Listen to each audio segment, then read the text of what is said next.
Imaginez vivre dans votre propre maison, mais avoir l'impression d'être en enfer.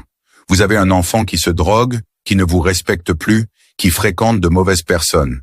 Aujourd'hui, de nombreux parents vivent cette réalité douloureuse. Dans cette vidéo, le docteur Amani va vous parler d'un cas réel et surtout vous donner des clés pour comprendre et agir. Restez jusqu'à la fin, car ce que vous allez entendre peut changer une famille. Vous vivez avec votre fils, peut-être il est encore adolescent, il a 15 ans, 16 ans, 17 ans, ou bien peut-être il vient d'avoir 18 ans. Ça fait un moment que vous avez remarqué que son comportement a complètement changé. Il ne vient plus à temps à la maison. Quand il quitte l'école, il va ailleurs et puis il vient le soir. Parfois, il vient la nuit. Parfois même, il passe la nuit dehors.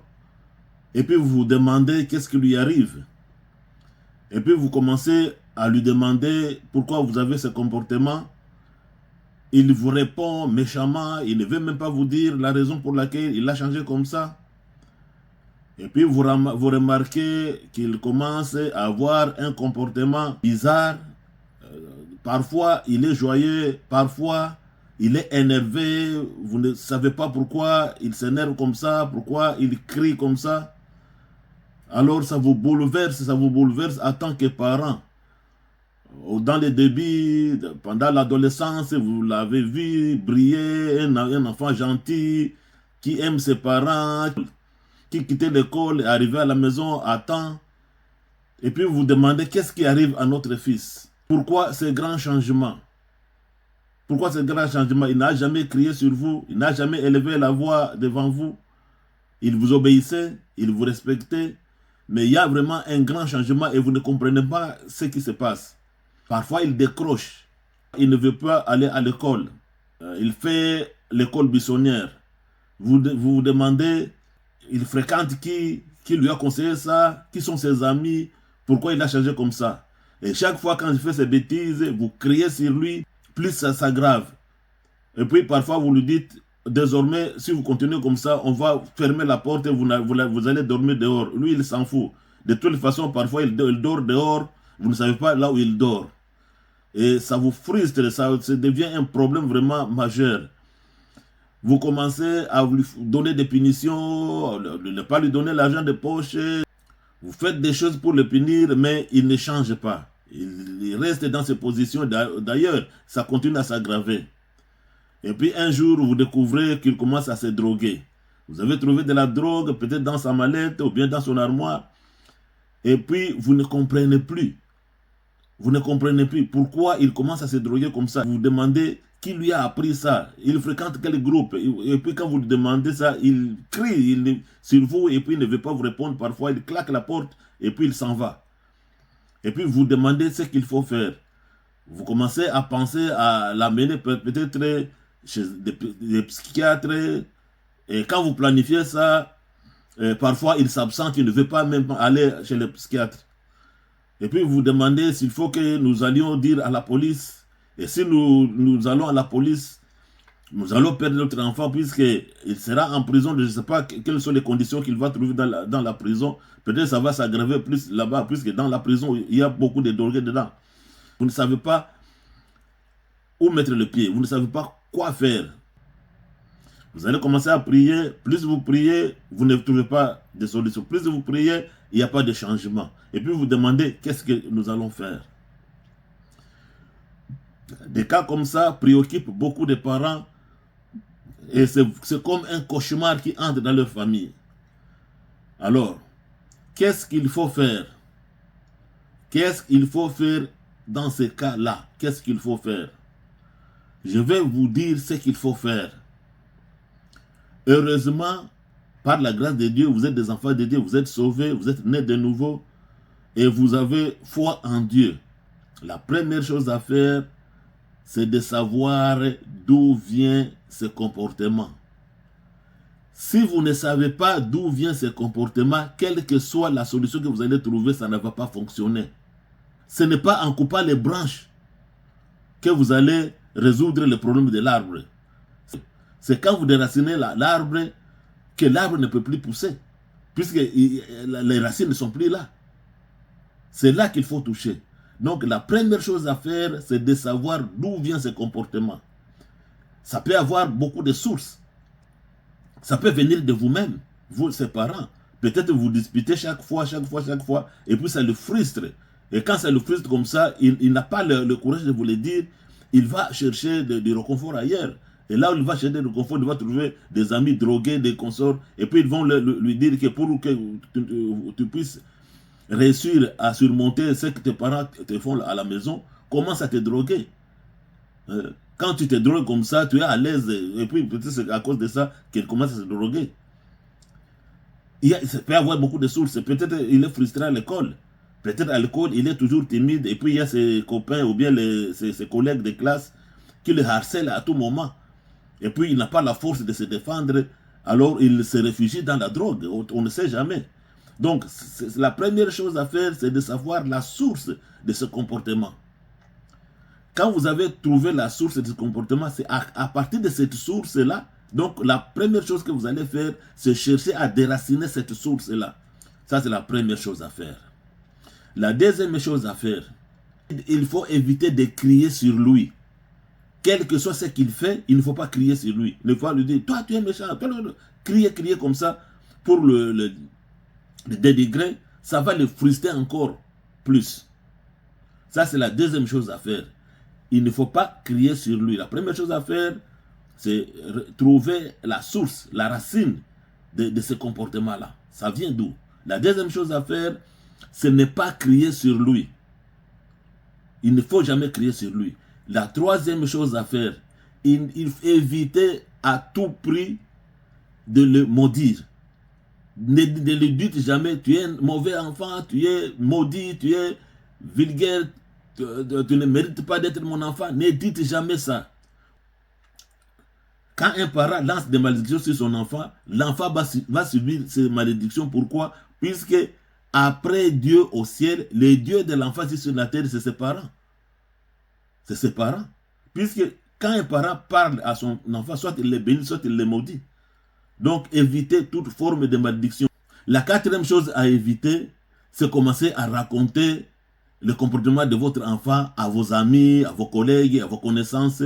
S'il apprend que vous êtes en train de raconter son comportement à vos amis, à vos collègues, à vos proches, ça va le frustrer et le comportement va être pire qu'il était avant, puisqu'il n'aura plus confiance en vous. Il va voir que vous le trahissez. C'est comme s'il subit une trahison qui vient de ses parents.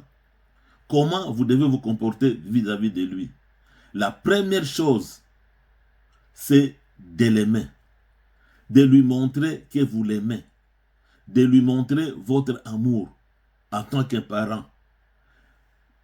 Supposons que vous aviez déjà commencé à le maudire avant d'écouter ce message, à le maudire ou bien à crier sur lui ou bien à lui donner des punitions, par exemple, de ne plus lui donner l'argent de poche, de ne plus regarder la télévision, de le chasser quand il fait des bêtises comme ça, de l'enfermer dans la maison, des histoires comme ça.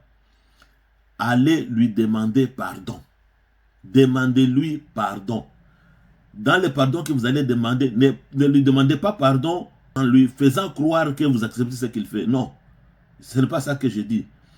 Vous pouvez, par exemple, utiliser des mots comme lui dire, par exemple, notre fils, nous t'aimons beaucoup, et ce que tu fais vraiment, ça nous fait vraiment souffrir. C'est pourquoi tu as vu que nous avons commencé à crier sur toi, à te donner des punitions comme ça, et pourtant, tu es notre fils, nous t'aimons. C'est ce que tu fais seulement que nous n'aimons pas. Normalement, on ne devrait pas faire ça, puisque nous t'aimons en tant que notre fils. Et puis, lui dire que ce que tu es en train de faire, ça me fait vraiment souffrir. Commencez à lui montrer, lui parler avec un ton calme, pas en criant, avec un ton calme, et puis lui montrer l'amour que vous avez envers lui. Et puis vous lui dites, pardonnez-nous parce que nous avons commencé à crier sur toi, à te donner des punitions et consorts, et pourtant, nous avons besoin de toi. Ce que nous devons faire, c'est te conseiller, te montrer les conséquences de ce que tu es en train de faire. et comment ça nous affecte beaucoup, puisque nous souffrons beaucoup à cause de ce que tu es en train de faire. Dites-lui ça. Montrez-lui, pas avec amour, que ce qu'il est en train de faire est mauvais, mais avec amour. Que lui, vous l'aimez, mais vous n'aimez pas seulement ce qu'il fait. Et puis, ce qui est important pour un enfant comme ça, et d'ailleurs, ce qui est important pour tous les hommes, c'est de travailler la conscience de la personne. C'est ce qui est important. Qu'il soit conscient que ce qu'il fait n'est pas bien et qu'il prenne la décision par lui-même de ne plus continuer à faire ce qu'il fait. Que cette décision vienne de lui, pas de vous. Puisqu'il peut être hypocrite. Donc, on se fait respecter par peur, mais pas par amour. Et pourtant, c'est que nous cherchons que l'enfant nous respecte et nous obéit, mais par amour, que ça vienne de son cœur. Hein? Qu'il soit conscient qu'il est content d'abandonner ça. Il faut que ça vienne de lui. Donc, ce que je disais, ce que je viens de dire, c'est que vous devez lui montrer l'amour. Demandez pardon si vous avez déjà commencé à crier sur lui, à lui donner des punitions, à le chasser de la maison, à l'enfermer dans sa chambre et consort. Dites-lui, on ne va plus faire ça, puisque nous souffrons déjà de ce que tu es en train de faire. Mais nous ne voulons pas aussi te faire souffrir. Nous voulons te montrer notre amour. Nous t'aimons beaucoup, mais ce que tu fais, c'est ce que nous avons trouvé qui n'est pas bien. Et puis, commencez à lui donner des exemples bibliques. Donnez-lui, par exemple, l'exemple de Samson et Dalila. Dites-lui que Dieu avait choisi Samson, mais puisqu'il a commencé à fréquenter des femmes et il a commencé à entrer dans des choses qui ne sont pas bien dans la vie, et c'est pourquoi il était mort. Et puis, montrez-lui comment Samson était mort. Lisez-lui la Bible, montrez-lui comment il était mort à cause de ce qu'il a fait. Donc, c'est dans le pardon que vous allez faire tout ça. Quand vous allez lui demander pardon, c'est là que vous allez lui dire tout ça. Vous allez lui montrer c'est quand vous allez lui montrer votre amour que vous allez lui dire tout ce que je viens de vous dire. Maintenant, qu'est-ce que vous allez faire pratiquement? Qu'est-ce que vous allez faire pratiquement pour votre enfant? Il n'y a pas d'effet sans cause. Donc, s'il a un comportement comme ça, il doit y avoir une cause. Demandez-lui pourquoi il a changé comme ça. Qu'il soit franc devant vous. Et s'il commence à hésiter de vous le dire, dites-lui combien vous souffrez par son comportement. Moi et ton père, nous souffrons beaucoup par ton comportement. Nous souffrons au point que ça commence à nous briser vraiment. Je ne sais pas si tu seras content si ton père ou bien moi, je meurs à cause de ce que tu es en train de faire. Puis ça me crée beaucoup de soucis. Peut-être je peux avoir une crise cardiaque comme ça à cause de ce que tu es en train de faire. Je ne sais pas si tu seras content de perdre tes parents. Est-ce que tu peux nous dire, s'il te plaît, qu'est-ce qui fait que tu as eu ce comportement comme ça? C'est par amour qu'on te demande pour savoir comment on peut t'aider. Et par amour qu'on te demande pour savoir comment nous allons vivre maintenant dans notre famille. L'enfant va vous dire pourquoi il a ce comportement-là. D'après aussi les enquêtes que vous avez faites sur son comportement, peut-être ça va corroborer. Donc, ce qu'il a dit, et les résultats que vous avez eu dans vos enquêtes, vous allez trouver par exemple, supposons que c'est par votre comportement à la maison, la façon de vivre à la maison, vous et votre mari ou votre épouse, vous criez, vous vous battez, peut-être il a vu ça dans votre maison et c'est pourquoi il a ce comportement-là. Puisqu'il y a beaucoup de raisons qui peuvent faire qu'il ait ce comportement, puisqu'il n'y a pas d'effet sans cause. Donc, s'il a ce comportement, il doit y avoir une cause qui fait qu'il a ce comportement-là. Donc, si c'est à cause de vous qu'il est devenu comme ça, demandez-lui pardon, qu'il voit combien vous regrettez d'avoir ce comportement à la maison, cette façon de vivre à la maison. Allez dans votre chambre, parlez ensemble et puis revenez à votre enfant pour lui dire que moi et votre père, nous avons discuté de la façon dont nous vivons dans notre foyer, dans notre maison, dans notre famille. Et nous avons trouvé que nous avons vraiment tort. Et on ne devrait pas avoir ce comportement-là. On a trouvé que le diable est en train de détruire notre famille. Est-ce que tu peux nous pardonner, s'il te plaît? Puisque tu ne trouveras plus cette façon de vivre dans cette maison. On ne va plus avoir de disputes avec votre père. Est-ce que tu peux nous pardonner? Et puis, quand vous demandez pardon comme ça, prouvez-le que vous êtes sincère et changez votre façon de vivre à la maison. Vivez en harmonie, vivez en amour pour qu'il puisse voir que vous avez vraiment changé et qu'il ne sera plus frustré par ça. Là, vous avez déraciné la cause de son comportement. C'est déjà déraciné, puis ça ne va plus revenir. Il ne va plus voir ses parents se disputer ou bien se battre. Il ne va plus voir ça. Donc, ça, c'est déjà acquis. Ça, c'est la première chose. La deuxième chose à faire, chercher comment le séparer de ses amis. De ce groupe-là qu'il commence à fréquenter, les groupes-là. Comment s'y prendre? Il faut lui dire les conséquences de continuer à fréquenter ces groupes-là. Si vous lui dites, nous ne voulons plus te voir avec ce groupe, hein? Je ne veux plus te voir avec ce groupe, c'est à cause de ce groupe que tu es devenu comme ça. Allez, il faut arrêter, sinon on ne sera pas content avec toi. Il ne faut pas dire ça. Lui montrer les conséquences. Il faut lui dire combien ce groupe a détruit sa vie. Comment il a détruit sa vie. Comment s'il continue à fréquenter, comment son avenir va être gâché. Comment son avenir va rater. Il faut lui dire, il faut lui montrer les conséquences de continuer à fréquenter ce groupe. Ce que ça donne, ce que ça va avoir comme effet pour son avenir. Il faut lui montrer ça. Donc ça, c'est la façon de le désengager de ce groupe-là. Je sais, parfois il est difficile à une personne qui consomme déjà de la drogue de lui faire arrêter ça. C'est un peu difficile parce qu'il est déjà addict, hein? Il est déjà accro à cette drogue-là. Mais ne vous en faites pas. S'il quitte son groupe-là, s'il se sépare de ce groupe-là, ce qui le pousse à prendre de la drogue, c'est aussi une autre racine que vous avez enlevée, puisqu'il ne va pas continuer à avoir cette influence-là de ce groupe-là. Donc c'est la deuxième chose que vous allez faire. Maintenant,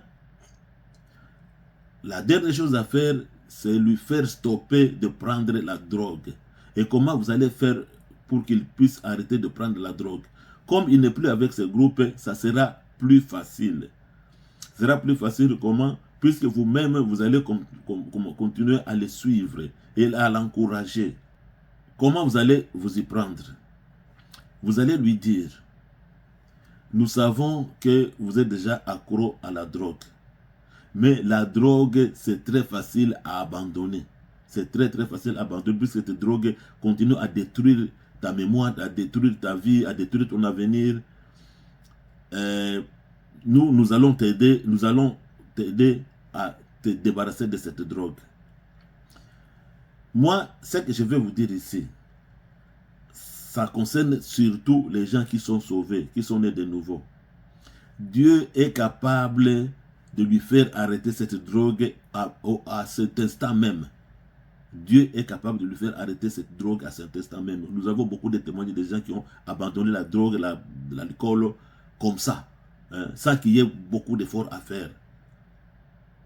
Ils abandonnent ça comme ça. Je vais vous donner un exemple. Il y a une femme, son mari c'était un ivrogne. Chaque jour, il venait ivre. Alors, sa femme continuait toujours à l'aimer, à le chérir, à lui montrer son amour, lui montrer l'amour de Christ. Et puis, un jour, sa femme a prié, puisqu'elle continue toujours à prier le Seigneur, et puis un jour, il a demandé au Seigneur, aide-moi, Seigneur, fais que mon mari abandonne l'alcool. Et puis, le Seigneur, qu'est-ce qu'il lui a dit? Dieu lui a dit, il va venir à la maison. Il va te demander d'aller lui acheter de l'alcool. Quand il va te demander d'aller lui acheter de l'alcool, acceptez. Allez acheter cet alcool-là.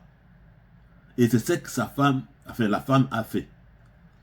Quand son mari est arrivé à la maison, son mari lui a dit, est-ce que tu peux aller m'acheter de l'alcool? Sa femme a accepté. Ah, son mari était étonné. Ah, c'est la première fois cette fois-ci que tu acceptes de m'acheter de l'alcool. Il dit, oui, je suis ta femme, je dois t'obéir. Je dois t'obéir, je vais aller acheter de l'alcool, même si je ne l'aime pas. Mais tu sais que je n'aime pas l'alcool. Je n'aime pas quand tu es ivre comme ça me fait vraiment mal. Mais quand même, je vais t'obéir, je vais aller acheter de l'alcool. Et puis il est allé acheter de l'alcool. Son mari était en train de manger. Quand il a fini de manger, il a commencé à boire cet alcool-là que sa femme lui a acheté. Quand il a pris le premier verre, il a mis dans sa bouche, il a senti que l'alcool était très amer, il a senti beaucoup de nausées, l'odeur de l'alcool ne lui a pas plu, il est sorti dehors, il a vomi.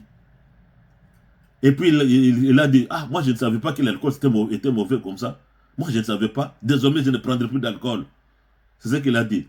Je ne savais pas. Moi, chaque jour, je sens cette odeur, mais je ne me suis jamais rendu compte que c'était une mauvaise odeur. Mais aujourd'hui, je me rends compte que cet alcool a une mauvaise odeur.